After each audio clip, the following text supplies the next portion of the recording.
Welcome, guys, to episode 3, I believe, of the Wonder Run Wild podcast. Seems like I should be able to remember 3, but nonetheless, I think it is 3. Just kicking things off a little bit. I love the first intro episode we did, and then the first guest we had, Jason Clark there. I hope everybody got to catch that one. Some really good stuff in there. If you guys are trying to find out where to find Wonder Run Wild, go ahead and talk better. You can find it on all major platforms, most specifically 5BTV. It's 5btv.net. You can go on there. There's a ton of other content on there. It's our own personal platform. We put videos on there, workout videos, cooking videos, the podcast. We do a ton of stuff on there. So check it out on there. And you can also find it everywhere else, YouTube, Instagram, Spotify, Apple, all those things. So check them all out. Rate, review, subscribe, unsubscribe, resubscribe, all those things again. Do that. That'd be awesome. So this week, this episode, I want to talk about greatness, and the timing of this honestly couldn't be any better. But I wanted to do this a couple weeks ago, and the timing of things just kind of got pushed around a little bit, but it happened to work out really great now, coming off of the Super Bowl and, Tom Brady winning number 7. So the timing of this actually is working out really great. But there's a lot of branches on this tree of greatness that I wanna sort of step out on today, and we'll see if we get to all of them. We may or may not. But I was thinking a few weeks ago when I was coming up with this, I thought it really stemmed from a lot of my own thoughts on this, and I was thinking back to when I was a little kid, and you're always sort of asked when you're young, hey, what do you want to be when you grow up, right? And most people, it's something that's prolific. It's something that's, again, great, or something like a great baseball player, right? Or a great football player. Some people right now, like little kids out there, went and bought Tom Brady's jersey because he just won number 7. Like, they want to be Tom Brady. They want to be somebody great. And now typically that's what most people will, or most children will sort of gear what their future is towards those sports greatness. Not all the time. Some people want to grow up, their definition of being great, even from a very young age, is, I want to be a great lawyer. I want to be a great doctor. I want to be a great veterinarian, whatever that may be. But they want to do something that's very helpful, and maybe not sports oriented. But this is sort of how it stemmed for me, and it made me think what people define greatness as. Now, typically, and I shouldn't categorize this all into one thing, but a lot of times when people think of greatness, they're going to think of something like Tom Brady winning 7 Super Bowls, okay? They're going to think of a measurable sort of analytic where they go, look, you're the greatest if you achieve this number of whatever it is. In his case, it's 7 Super Bowls, right? If you achieve this many home runs, you are the greatest. If you run a 100-meter dash this fast, you are the greatest, right? And so many times when little kids go, hey, I want to be great, they don't understand the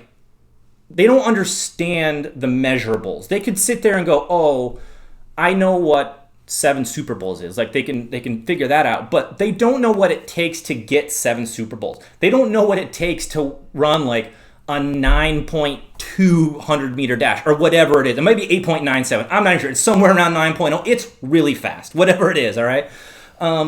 They just go like, I want to hit that number, but they don't understand the work and whatever it takes to get to that number.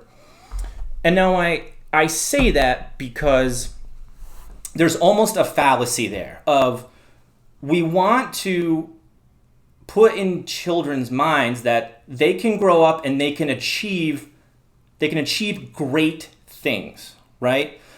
And I think so many times when we have a specific number on going, if you don't hit this number, you're not the greatest, right? But then we tell them, hey, you can grow up to do great things and become the greatest whatever. There's there's a gap there to what you're telling them and what they can understand and comprehend to what they can achieve. All right. Now, you never want to tell a kid like, hey, you know what? You can't grow up and win 8 Super Bowls. I mean, look at Tom Brady. You mean he was picked like not first. It was in like the 200s or something, or the high 100s. Nobody thought he was going to be a great quarterback. And all of a sudden he's the greatest. He's the quote unquote greatest ever because he has 7. But it made me think that, first of all, are we doing something wrong in the way that we approach and sort of encourage children to pursue quote unquote greatness or being the greatest? Because the reality of it is guess what? Not to say that there can't be another Tom Brady, but there's only ever been one, all right? Not to say there can't be another Usain Bolt, but there's only ever been one, okay? And the reality is that most people are not going to grow up to be LeBron James, okay? They're not going to grow up to be Michael Jordan. They're not going to grow up to be one of these greats. And so, you know, I thought about this a lot because, listen, I'm the same way. When I was a little kid, like I wanted to grow up and be something great. And I think as you get older, that turns from being great at something and, you know, having all the fruits of it and, you know, flying on the jets and the parties and all that stuff to going like, you know what, I want to be remembered. I want to leave some kind of a legacy, right? So there's almost a transition sometimes when you get older of being great for the recognition to being great for sort of self-preservation or the helping of others, or to leave a legacy so that you're remembered for doing something that was prolific, okay? And it made me go, okay, look, I'm certainly never going to be LeBron James. I'm certainly never going to set many records of anything. But, and honestly, like, it bums me out to know that, like, look, genetically, I'm not 6'8" and 240 pounds and can jump through the roof. I'm just not, right? Like, I'm never going to be that. There's so many things that I'm never going to be. However, that's simply because, as I was brought up, my definition of greatness always had a benchmark, all right? And so it made me think. It made me think, are benchmarks the way to approach teaching what greatness is? And I don't know if there's a right or there's a wrong. And I had a conversation with somebody recently about this topic because as I was thinking about it, I needed to sort of bounce this off of somebody to think if I was like way off base here or if anybody else was sort of thinking along these lines. And I thought of it like this. I don't necessarily know if it's right or if it's wrong to push, not necessarily push that on people as they grow up and as you're teaching them through youth sports or youth institutions or programs or biology classes or whatever it is. You know what I mean? I mean, there's some people that you grow up, you teach them to be great writers or great physicists, and they win a Nobel Prize, and to them, like, that's greatness. You know what I mean? To a lot of people in this world, winning a Nobel Prize is, you know, the creme de la creme. They don't care about scoring, 400 goals in soccer. They care about, like, you know, contributing to society, winning a Nobel Prize, and then that's their greatness, that's their benchmark, and it's also a legacy because you're going to live on forever and helping humanity in some way. And so I thought, is there a way to sort of nurture people from a young age and as they age and help them pursue greatness in a manner in which there isn't a benchmark? Is having a benchmark good or bad? And so I thought to myself, those people that, I'm going to use the Nobel Prize example again, because there's a lot of people that, in whatever prize they might be going towards, you know, it takes them sometimes 20, 30, 40 years of work and failure and mistakes and more failure and no funding and getting fired from jobs and losing their academic, qualities, like all these things, until all of a sudden they have this like breakthrough moment. So it's it's so counterproductive from somebody in the sports realm where, like, when they're 12, like they have the potential to be an insane superstar in sports. And then that usually is cut off by the time I want to use the number 40, but I mean, Tom Brady is 43 and he just won 7. So I mean, he's definitely the outlier. Most high level athletes, by the time they hit, mid 30s at the most of the time, they're on the decline or they're not as great as they once were. And so I wondered if, going back to the Nobel Prize thing, if we nurture children and nurture people as they grow up to go, look, don't set a specific benchmark for yourself of going, oh, if I never win 6 NBA championships, then like all of it was for naught. Like everything that I did wasn't worth it, or I wasn't great, or I didn't have a huge impact, right? Because for 99.9999% of people, they are not going to hit that benchmark. They are not going to be Michael Jordan. They are not going to be, you can use Barry Bonds, you can use Babe Ruth, you can use any great, right? They're not going to be those people. So are we setting them up for some type of failure by putting these insanely high benchmarks on what we're kind of defining as greatness? Or can we say, hey, look, greatness is individualistic. It is to yourself. It is not necessarily within the confines that society puts on, okay? And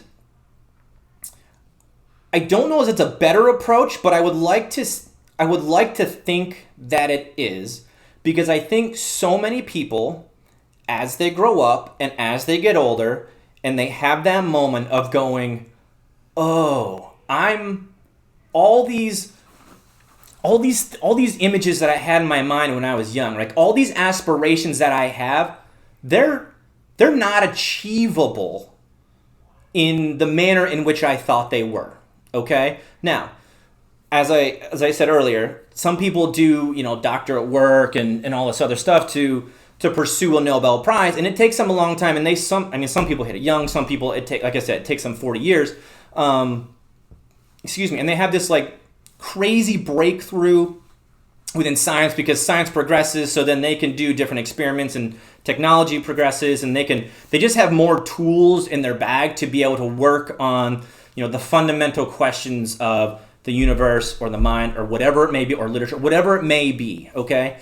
And so that sort of spiraled out and sort of branched out onto another limb of going, if we're going to look at greatness and if we're going to put it as an individualistic thing of what does it mean to you to be great, then what goes into that, okay? And there's a couple of things that I came up with, and talking with somebody else, we bounce this back and forth, like, okay, these are the two key takeaways.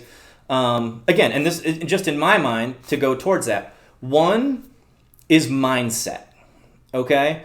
So if you always grow up and you always go through life thinking that if I don't get 7 Super Bowls, then I'm not great, then I'm worthless, then I wasn't good enough at life in some way, like, guess what? You're in for a long, tough road in life. Like, you're going to be bummed out, right? Because it's not in the cards for everybody.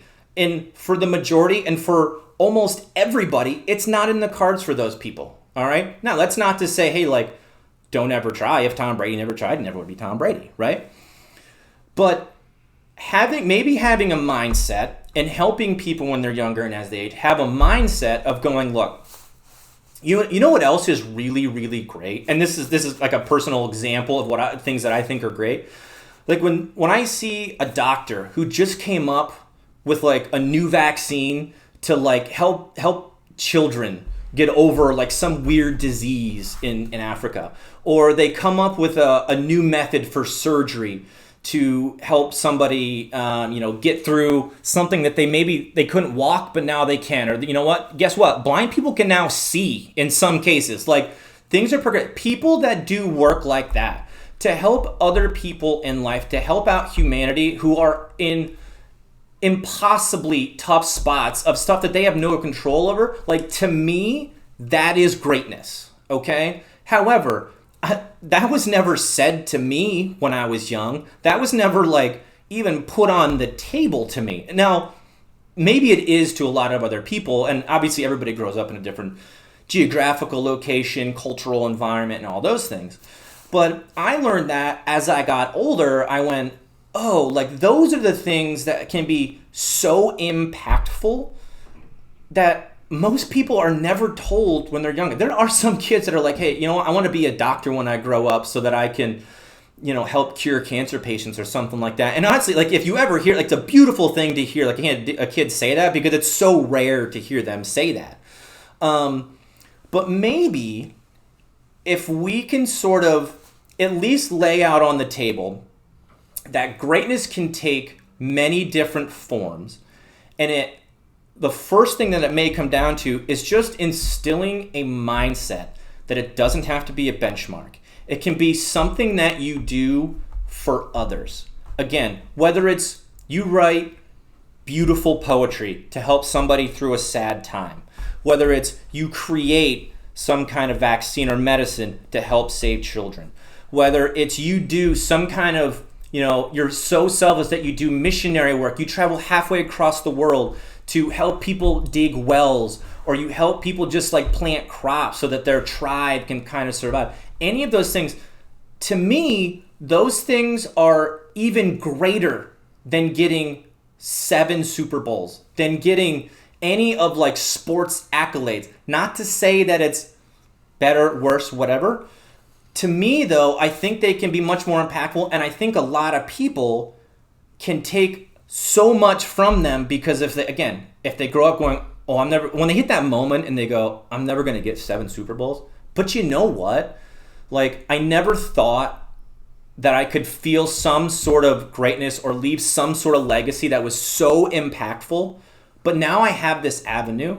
And maybe if we help people do that from a younger age, maybe it would sort of help humanity out maybe a little bit more, okay? And so I think the first thing coming down to mindset is helping people understand that there can be a different mindset towards the word of greatness, towards the work of greatness, towards the attitude of what greatness can actually be, all right? And then the second part of that is the work, okay? I mean, having the mindset and instilling a mindset is fantastic. But you still have to put in work, and no matter what you're trying to do, all right? You can't just sit there and think about it. You can sit there and you can make a dream board. You can sit there and you can write it down, and you can play it in your mind, and you can do meditation, and you can envision it all you want. But guess what? You still got to put one foot in front of the other. You still got to put the gloves on and hit the heavy bag. You still got to get out there and take shots. You still got to read a book or study cells. You still got to study irrigation. You still got to study literature. You still have to put in work in order to achieve greatness. Having all those things together is great, right? Like having the correct mindset, right? Understanding path, understanding what it can be to you, understanding what it can mean to you, all right? The reasons that you may be doing this, and then understanding what the work is, okay? Understanding what needs to be done, and then doing it, all right? And so it made me think of like, there's some young kind of sports teams out there, and this is one of the examples that I was talking with somebody about, is, there could be, you could kind of blend these. When you have, so let's take a young sports team, for instance, right? Like a youth basketball camp or something, right? A lot of times kids get into that, and it's for camaraderie. I think, let me preface by saying this. I think sports bring a lot of great things to everybody, right? There's team dynamic, there's work ethic, there's social dynamics, there's, helping the person next to you. There's a lot of great things that come, and I love sports.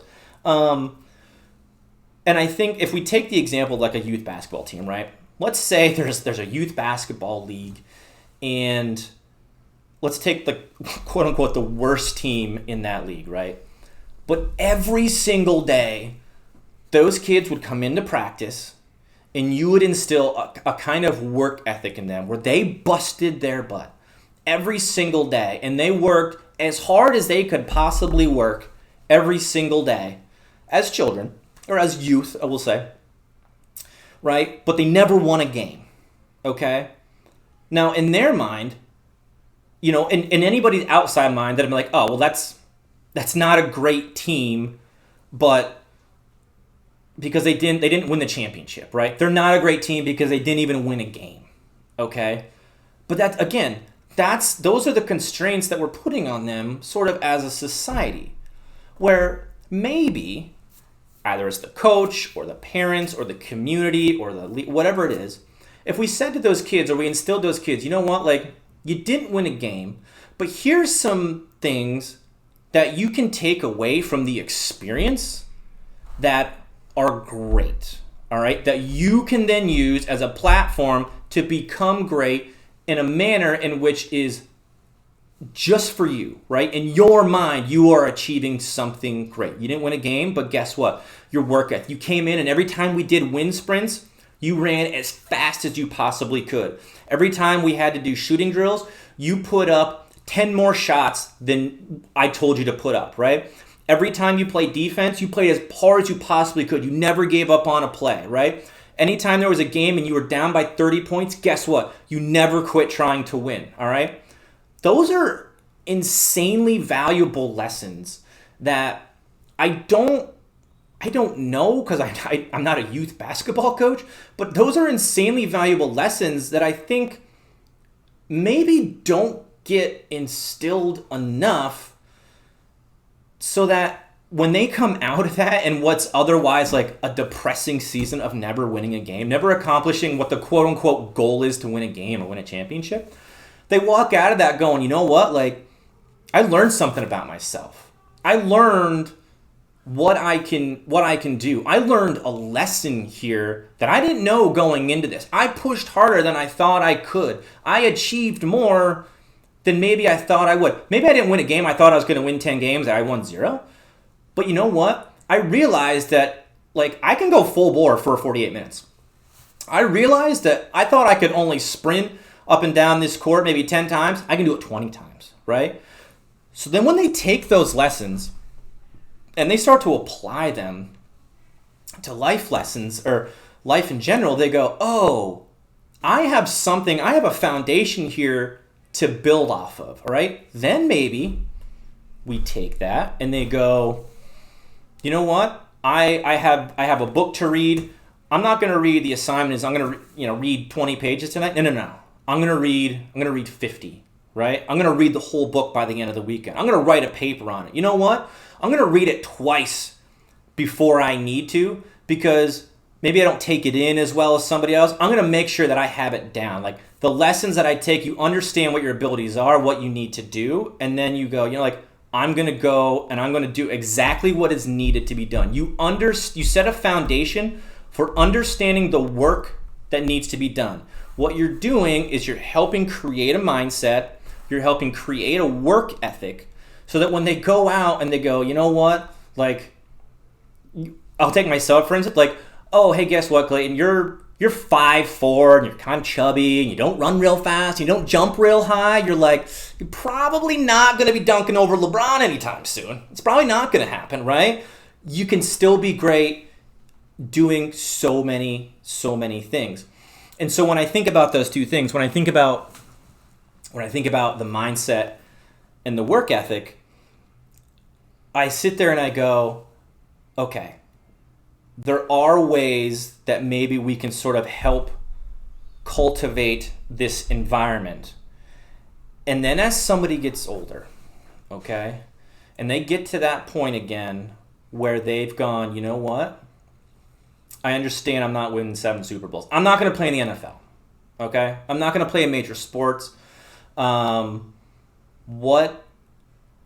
can I do to sort of to leave that legacy? And maybe this is unique. I don't think it is, but I think a lot of people want to leave some kind of mark. They want to leave some kind of indentation, as they get older to say, like, you know what, like I did something to help to help other people, or I did something to inspire other people, or I did something to motivate other people to make a positive change, or to take a positive step, or to help the next person, to pay it forward, kind of thing. And when they hit that moment and they go, I'm not going to be that, but you know what? I have found something else that I can be even better in, and I can leave that mark, and it will make the sensation of being great within myself that much better, because it was something that I never thought about before. It can be a beautiful moment, right? And I don't know if everybody hits it. I certainly haven't hit that moment. I talked to some people that have, like, there's that aha moment where it all just sort of coalesced and made sense to them, and then they went off and they did insanely great things, and you're like, you went from this to that? Like, how did you get there? And they went, it started with my mind. It started with, you know what? This is what I wanted. It started with the mindset of knowing what direction they wanted to go. And it then followed up by, I'm going to put in the work. And when they put in the work, I said this the other day when Jordan and I and Ty were shooting, like a little workout video thing. And Jordan asked me, he's like, what, do you give any advice to people? And I'm like, well, I don't know if people want to take advice, but I said, quit overthinking it. Like, just go, start doing it. Too many times we overthink things, or we outthink ourselves in things, and we put limitations on ourselves in things before we even start them. And then there's so many times where maybe you get past that step and you just start, and you're like, you'll create these justifications, or you'll create these problems for yourself. You'll create these things in your mind where you're like, oh, my knee's sore. Oh, I'm a little tired. Oh, I didn't sleep well last night. Oh, I haven't eaten well. Oh, whatever, my dog got sick. All these things are like why you're not working harder, or why you're not achieving more. And I went, just get at it. Just go. Because so many times, if you just start going, you'll propel yourself to go further and further and further. And when you think you don't have anything left, guess what? You do. You got more. I mean, that's a repetitive thing that you hear all over the place now. You know what I mean? Whatever percentage you want to put on it. But it's like, hey, you always got more in the tank. Yeah, you do. You do. And you know what? When you find those reserves that you had, or you didn't think you had, and you tap into those things, that's where you can find that greatness. That's where you can find the power to achieve great things, whether it's physically, whether it's mentally, whether it's emotionally. It's within those reserves that you find who you are, how great you can be, and how much you can achieve. And when you know what? When you sort of live in those reserves, that's when beautiful things happen. That's when great things happen. So every day, I mean, I try to do that every single day. I try to tap it. And you know what? Like, it doesn't happen all the time. It's not like, I say it all the time, progress, not perfection. It doesn't happen all the time. But if you never try to execute, if you never wade into those waters, into those reserves, you're never going to know what those waters are like. If you never test them, you're never going to know what you can do, how long you can stay above. And if you get out there and you live in those waters, guess what? You acclimate. All right? You understand, you figure it out, you figure out how to tread. And you can achieve really, really great things to yourself. So there's a lot of branches on this tree that I like to get into, but I think what I'd like to do is leave you with that. And there's going to be a lot of circle backs here, by the way, on future podcasts, because first of all, it's always an evolving thing. There's always things that come up, or examples you can use, or things that you can sort of put out in front of somebody and be like, hey, look, check this out. This is another avenue. This is another way to think about it. This is another vein of this tree. So let me leave you with that. Again, you can find all of these podcasts. Listen, this was kind of a short one today. Some of these are going to be a little bit longer. Some are going to be a little bit shorter. Some I may rant a little more, some I may have less. Even when we have guests sometimes, there might be, hey, we might be an hour, hour and a half sometimes with a guest. We might have some hybrid episodes here. So, I mean, I appreciate everybody tuning in. If you enjoy hearing somebody just go off for 30 to 40 minutes, this might be your place. And again, check us out on 5btv.net. That's the main place to find us. You can see us on all of the major platforms as well. Check us out on Instagram, Wonder Run Wild. Same thing, YouTube, Wonder Run Wild. And we have some other people coming up soon. We have a couple guests coming up within the next couple weeks. I have some more that I just want to do myself. And it's going to be a good time. So thanks, guys.